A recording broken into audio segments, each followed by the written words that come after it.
Greetings and happy chapter number 11, nutrition students. So last chapter we talked about water. Let's talk now about minerals and how much we need them and how beneficial they are for us, especially when it comes to our posture or our bones. So minerals, what are minerals? Minerals are really these organic elements that we need, but we don't always need like tons of it. So we classify minerals into major and trace. So we refer to certain minerals as major minerals, meaning we need more of them. And trace minerals means we really need minute amounts or small amounts, right? And there's the percentages here, how much you need there. But that is, when we talk about breaking minerals up into two groups, major and trace, right? And we'll see kind of what they do for us in a minute. For those of you who are way into chemistry, here is kind of a chart of the various minerals and their abbreviations. So let's see what food looks, or what minerals look like in our diet or in our food. So we're looking at grains, vegetables, fruits, dairy, protein. And basically you can look at each of those groups and you can see the different types of minerals that are provided in those groups. What's really surprising to me is if you look across the board, iron is one of the most common minerals, it looks like, offered in multiple different food sources. Yet, so many people are anemic or do not get enough iron in their diet. So that's like really surprising to me. We need to make sure we do get enough iron, or we take supplements for iron. All right, so we can get minerals, almost anywhere. They're found in greater quantities in natural foods or unprocessed foods. However, sometimes we can find them in processed foods. Remember, we said that a lot of times they're fortified with minerals back into the foods after processing. And our primary sources, or our really kind of good sources, or those that provide a whole lot of that list of different minerals, is going to be our meats and our beans. So again, those are the proteins. So the proteins, the meats, and the beans are going to provide you with the greatest different variety, because we don't want to just be eating one type of mineral. We want to make sure we're getting all of them because they're essential for our health. We need them. So what does bioavailability means? It's pretty important. Bioavailability really means how well the body can use the mineral. And so if we look here, we're going to see that sometimes we need to be careful that we're not taking too much of one mineral and not enough of the other. So when we talk about mineral supplements, remember the word supplements means pills or powders, or you're taking something extra, supplement extra, than what your diet is providing naturally in your foods. That's supplement. And so when we talk about mineral supplements, here's what we're going to say. Number one is that sometimes when we get too much of one mineral, it can actually decrease the ability of our body to absorb a different mineral. So it's kind of strange in that way, but our body works in that it can only handle certain ones at certain times and so much of them at certain times. And so if we're getting too much of something, it gives the example here, if we get phytates, it really does limit our body's ability to absorb that calcium and that iron and that zinc. Right? Second thing, when we talk about mineral supplements, is that they can be toxic. So it takes quite a lot, or quite a bit, we're taking quite a bit to get that toxicity level, but you can overconsume minerals. And the third one is that these supplements can really help us to meet those dietary guidelines. So if our dietary guidelines are, for instance, when it comes to calcium, we should be having 1,000 to 1,200 milligrams per day. If you don't drink milk, or if you don't get calcium in a lot of different food sources, you're going to need to take a supplement, right? And so that's what we're saying, is that your supplements can help you to make sure you're getting the recommended daily allowances, or the amount you should have. And you can look here and kind of look and understand how getting one particular type of mineral could affect absorbing the other types. So let's talk about something that really correlates with one of the most abundant minerals, which is calcium, and that's osteoporosis. So osteoporosis is really bone loss. And so if we look at this slide here, we're looking at a picture on the left side here of a bone that's really reflecting osteoporosis, and on the right side, a healthy bone. And we're going to find out that as we continue to age, and if we have not had sufficient amounts of calcium, our bones are going to disintegrate. They're going to become brittle. I kind of think of it as Swiss cheese, right? So think of when you're young, your bones are nice and firm and strong. They're solid. They're thick. However, as we age, they become porous, or they develop little holes in them, like think of Swiss cheese. And so now what happens is it's much more easy for us to break bones when we have falls or things like that, because our bone is no longer a solid, strong mass. It now has these vulnerable spaces and spots. And that's what you see here on the slide is you can see the tears and the thinness of the bone compared to when we have healthy bone. Okay. So different type of risk factors for osteoporosis. You can see here gender plays a big role. Affects women much more than men. Has to do with men's body weight, things of that nature. Age is a huge one. The older we get, definitely the more at risk we are of developing osteoporosis. Our ethnicity, our ethnic group can definitely have an impact on that, whether or not you smoke, whether or not you exercise, whether or not your diet contains any calcium. So these are all factors that play a role in possibly developing that osteoporosis. And if we look at this slide here, we're going to really see, you know, what we want is to have this normal spine. So look at that. Your spine is this amazing group of bones that is really holding up almost your entire body weight. Right? It is positioning your head, your brain, your skull, everything is holding up that weight. It's keeping your body kind of upright on two legs. However, when we develop that osteoporosis, what happens is, again, now we're having this bone loss, and we're having this like maybe flexibility with the bone. Instead of the bone being strong and hard and immovable, no longer does that happen.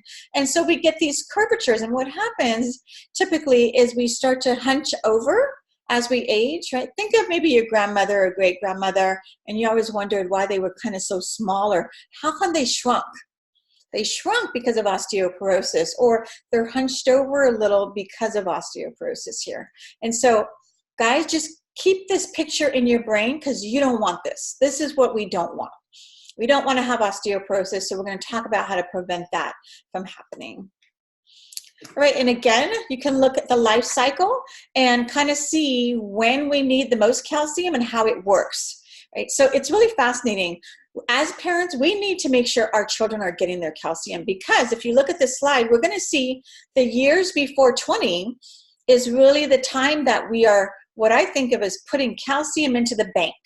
So by having your children drink milk or have supplements or have food, some vegetables are rich in calcium, all of those things, they're building up a big bank account with calcium in it. And that's what I want. Because what happens is, as you can see here, as we age, especially when we hit 35 and 40, what happens after that is we no longer produce calcium or make it, or our body will no longer kind of absorb it. And so we're going to lose bone mass. So it goes downhill after that. And this is why we get osteoporosis. And so what happens is, if we don't have a big bank account full of calcium when we're younger, then as we get older and we go to withdraw or take out some of that calcium, there's not a lot there. And then we develop this osteoporosis. So think of the life cycle of, you need to get that calcium in the younger years. And if you're like myself, you're already older, then you continue with your supplements, right? I take additional supplements of calcium to make sure that I'm getting what I need, because I know I'm losing at my age. All right, so calcium. It is probably the most abundant mineral we'll talk about. It's a major mineral. It's the most abundant in the body. And 99% of it goes to our bones and our teeth. So think of those hard white surfaces, our bones and our teeth. For adults, it's recommended that you have about 1,000 to 1,200 milligrams of calcium per day. So this is one of those numbers that it's good for you to remember, right? 1,000 to 1,200 per day. At my age, over 50, you actually are recommended to have over 1,500 milligrams per day. So I take 3 supplements of 500 milligrams a day, just to make sure, because I'm lactose intolerant. So when you're lactose intolerant, drinking milk is a challenge. And so since I know that I'm not getting calcium as much as I would like in my diet naturally, because I'm avoiding that kind of milk, then I need to make sure I'm getting it in a supplement, right?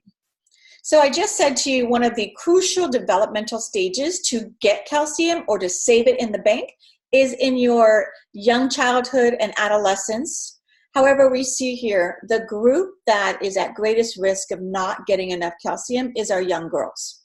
So our young girls between the ages of 9 to 17 really typically don't meet their calcium requirements.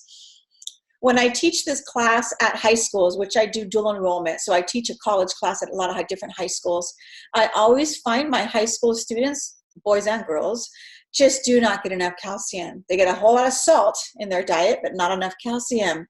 And so it's imperative, parents, that we make sure our kids are getting that calcium. We really, really need it. All right, so calcium and lactose intolerance. So again, as I said, for some of us, we cannot process that lactase.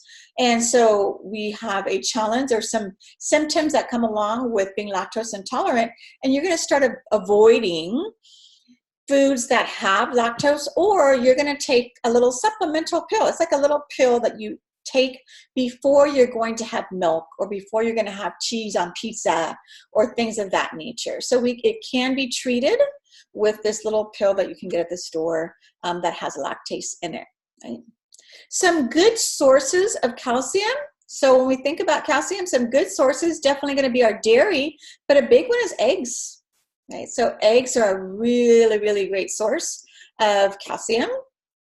Again, eggs kind of got a bad rap because years ago they used to say, well, eggs have a lot of cholesterol and cholesterol is not good for you, so therefore don't eat eggs. But truthfully, actually, we do recommend that you have a good amount of eggs. I mean, that's a good source of protein.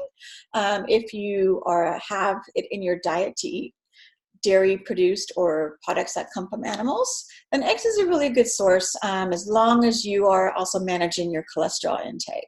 Sardines, yogurt, which is in that dairy family also.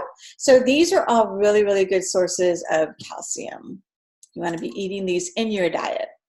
So again, calcium and osteoporosis, because they're directly related, they're connected, right? If you don't have calcium, enough calcium, you get osteoporosis. That's what happens.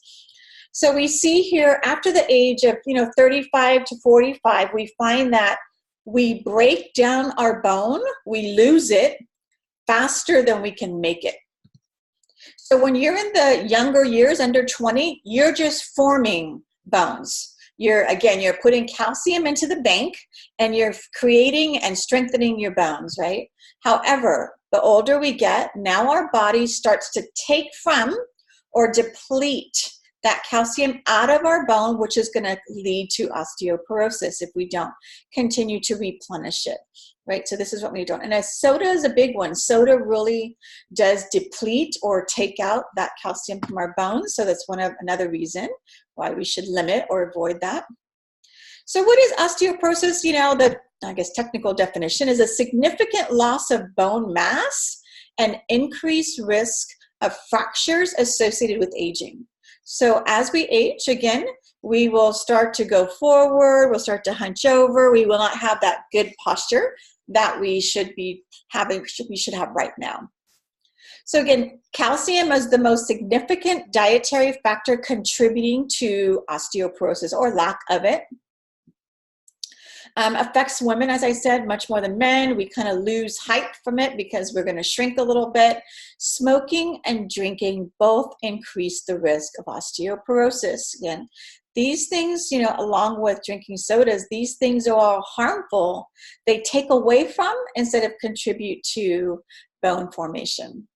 Right? So what can we do to avoid it or minimize our risk of osteoporosis? The biggest one you can do is weight-bearing exercise, especially as we get older. So by weight-bearing, I mean strength training. I mean that you are actually taking a weight, 5 pounds, 2 pounds, 10 pounds, whatever it be.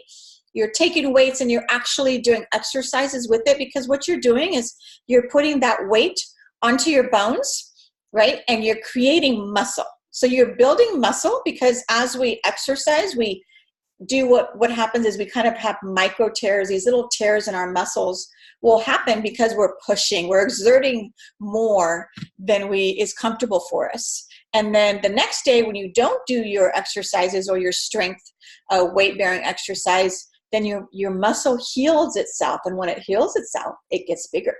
And that's how we increase muscle mass. Right? So, and then not being underweight is a big one. So if we're underweight, then definitely our body is not getting enough of that calcium to strengthen those bones, and it's going to lead to having more fragile or delicate bones. Again, some foods that are really good in calcium, we talked a little bit about that. Look at that. Soda versus milk. So if we look at this slide here, we can see, we talked a little bit already about how soda has like 17 teaspoons of sugar. Yeah, 17 teaspoons of sugar in soda. So that's a lot of sugar. But in addition to that, look here, we compare the kind of benefits of these two, compare these two. So definitely soda has more calories, right? 102 calories for milk, 150 calories for soda. Milk has some protein in it, soda does not. Definitely milk has 300 milligrams of calcium in it. Now remember, we said for adults, we're recommending 1,000 to 1,200 milligrams. So drinking this 8-ounce glass of milk is not going to meet your requirement for the day. It's not. So unless you're guggling, like 4 glasses of milk a day, or you're having other foods like your eggs, your sardines, your yogurts and things like that, that contribute, you need to make sure to get that supplement or find a way to get that food. You know, when one of my oldest daughter, when she was young, she did not like milk. Just did not want to drink it, did not like milk. So I was struggling to find a way to get calcium in her diet. And so I tried orange juice. However, orange juice has a lot of sugar. Just read the labels. That's why it's so sweet. Right? Super sweet because it has a lot of sugar. And I would have had to have given her like 3 glasses of orange juice to get what she needed. So no way. So I started getting her these little tiny, they were like chocolate or caramel flavored chews. So they almost were like little tiny candies, but they had calcium in them. And so if you look in kind of this calcium supplement department, you'll find these little chews, and that's how she would take her calcium to get enough that she needed. So find a way. So 300 milligrams of calcium in our milk. Phosphorus it has, which we need also for healthy bones, 235 milligrams. Vitamin A, it's got some vitamin D and no caffeine. But if we look at soda, soda has kind of none of it, has 45 milligrams of phosphorus, but no calcium for us and none of those vitamins for us, right? And it does have caffeine. So if we make that comparison, we clearly see who the winner is in getting us our needed calcium. All right, you can read here about how our body can absorb calcium in a couple of different methods or ways that it can process that. As I said, phosphorus is still important for us. 85% of phosphorus in our body is found in our bones and in our teeth, just like calcium. So the two, calcium and phosphorus, really go hand in hand in helping to create these strong bones and teeth that we have. And in addition, unlike calcium, phosphorus is essential for that ATP process. Remember, ATP process is what gives us the energy. It's what takes our food, converts it into energy, and the energy is what's necessary to make my lungs go up and down, my heart move, my blood pump, all of those things that I do, I need energy for that, and phosphorus helps. So here's some good, again, yogurt, oatmeal, sunflower seeds, some good different options for how to get phosphorus. Magnesium is another one that it's a mineral that we have in our body. A little different in the sense that it's not found, it's found in our bones, but it's also really present inside of our cells. So it does a little bit more, its functions are a little bit different than our calcium and phosphorus. And again, getting some spinach has really good magnesium, but don't forget, spinach is one of those, dirty dozen. Remember we saw a slide that I shared with you on our dirty dozen, meaning the different produce or foods that are considered to have the most pesticide or be the dirtiest of the different produce. These are the kind of foods you want to make sure you're cleaning and washing before you eat them. So when it comes to spinach, I actually go ahead and purchase organic spinach. because in a lot of ways, you know, I'm a single mom. And so in a lot of ways, I cannot afford organic foods or, you know, things of that nature. We don't usually regularly shop at Trader Joe's or Sprouts or things like that. However, there's a minimal price difference between organic and regular spinach. And so I do buy organic when I buy the bags of spinach to add to our salads and for my kids to eat. All right, so make sure to go ahead and go through your clicker slides at the end here to, you know, continue your learning in nutrition and solidify what we're talking about. And I will then see you next time for chapter 12.